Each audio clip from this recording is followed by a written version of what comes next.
In just over a week, the cauldron of the Paris Olympics will be lit as the latest edition of the Games starts. Amid the ceremonial glamour and lights, the bill made the showpiece possible has escalated into billions. With costs of living rising all over the world, what do price tags like this mean for these games and other big sporting events to come? Now, to help us answer this question, we're joined by Nqobile Ndlovu, Director of Cash and Sport Research Platform. Nqobile, a very good evening and thank you so much for joining us. Good evening, Gwen. Thanks you for having me. Now, we know that sport over the years has really become a money game. Now, the cost of organizing Paris 2024 is said to be around $8 billion compared to an estimated 10 million francs back in 1924 edition. I mean, is this the sign of times of where we are?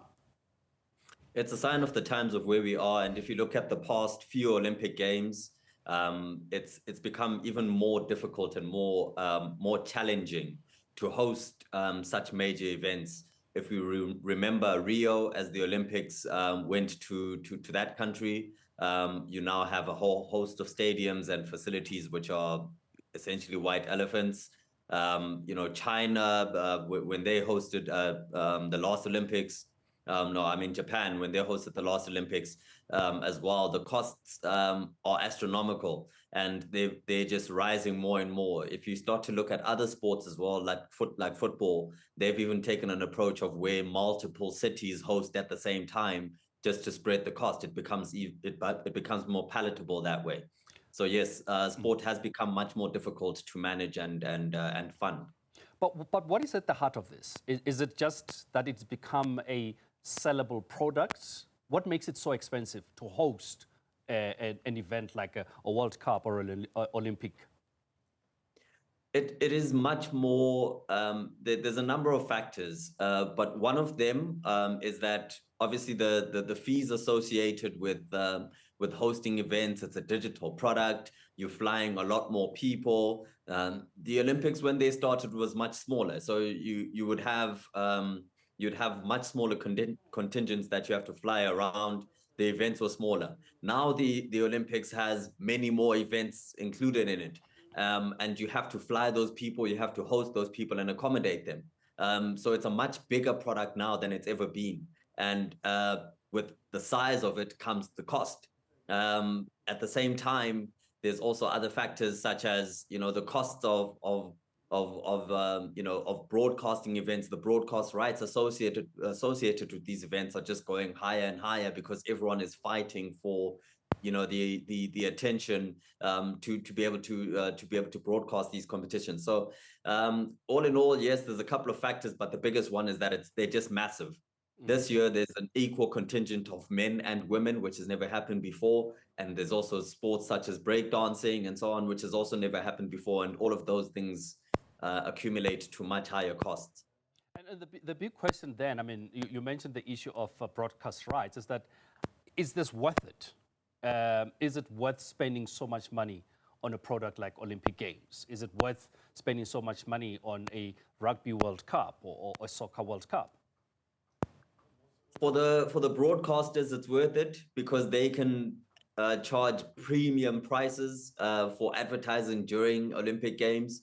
I mean, you could get a slot to advertise being up to something like $1 million because, during that premium viewing period, just before an Olympic game starts, just before the opening ceremony or the closing ceremony, those are peak times and almost the entire globe is watching. So for broadcasters, it's well worth it because there are not many spectacles that command a global audience like a FIFA World Cup or an Olympic Games. So it's worth it for them. It may not necessarily be worth it for the host city because the costs associated with hosting an Olympic Games are enormous. And the Olympics kind of dictates to the country that they're in what specific things they want, in terms of transportation, the building of stadiums and so on and so on. They essentially come into your country and they tell you what the rules of engagement are. It's not the other way around. So yeah, for host country, it's not necessarily worth it all the time, but for broadcasters, it is. You touched on my next point, which, I mean, the jury's still out right now, Nqobile, as to the FIFA 2010 World Cup, whether South Africa did make money or FIFA made money in that regard. I mean, remember, we were even told which drinks that we can drink at the stadia, even though we were used to something completely different as a country, which then brings us to the point that you've just made now as to, so is it worth it for countries to bid for these things? Or what is it about? If you are not going to spend $8 billion and not nearly make as much or make profit out of it, so what's the point? Is it about just making history and bring, I don't know, what is it about? Well, there's a the one major factor is economic impact. Sure. The number of people who travel to an Olympic Games and visit a country and fall in love with the country, it always happens. Like you would have seen in Japan, there's a number of people who would have gone back to Japan because of the hospitality, the lovely people, the culture, etc., etc. From a tourism point of view, it has huge economic benefit for a country. However, you also have to make sure that when you host it, you try and minimize the costs associated. With the World Cup, for example, of all the stadiums that we built for the 2010 World Cup, almost all of them are making losses at the moment. None of them, I think it's only Loftus makes a profit. So of all of those stadiums, with all of those billions that we spent, none of them are making a profit. The Ria Vaya bus transit system, basically nothing ever happened with it, etc., etc. But if you're a country that already has infrastructure and you don't have to spend a lot to make the games happen, then it can definitely be worth it. It just depends on how you balance it out and make it work for yourself. Is there any benefit, though, to the ordinary Joe Soap on the street, to the ordinary Tinzwalo on the street? Apart from the feel-good factor, and possibly if you're a Joe Soap on the ground who has a business that hosts tourists and so on, yes, in that respect it could. But if you're just an average person who watches it, the bang for buck isn't necessarily there. You may benefit from the economic spin-offs that you may not necessarily be involved in on your own, but if you're just an average person, it doesn't really make much sense.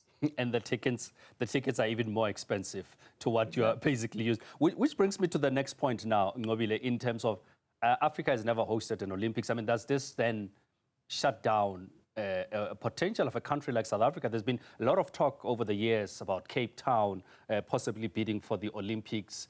But is it something worth it? Because I'm sure if Cape Town does bid, we will probably have to spend over the amount that is being spent right now by Paris for this current Olympics. Yeah, we would probably have to spend somewhere in the, and I can't say this for sure, but definitely something more than 10 billion pounds or 10 billion euros just to make this work. It's a very, very expensive exercise. And I think our time to host an Olympic Games, it would have been more palatable were the economy in a much better position.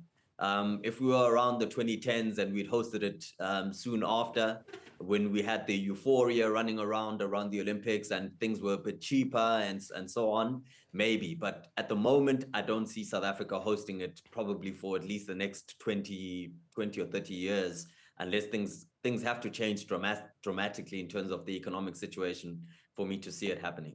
And just as a final point, Nqobile, speaking of South Africa, I mean, not the only African country that will surely show some interest, but this, one would say, then limits potential bidders, because you look at the financial implications to a country like South Africa. I'm sure even ordinary citizens will complain if $10 billion has to be spent on Olympic Games that will be done over 2 weeks. So is it worth it for African countries then to look into such? It depends which African country you are.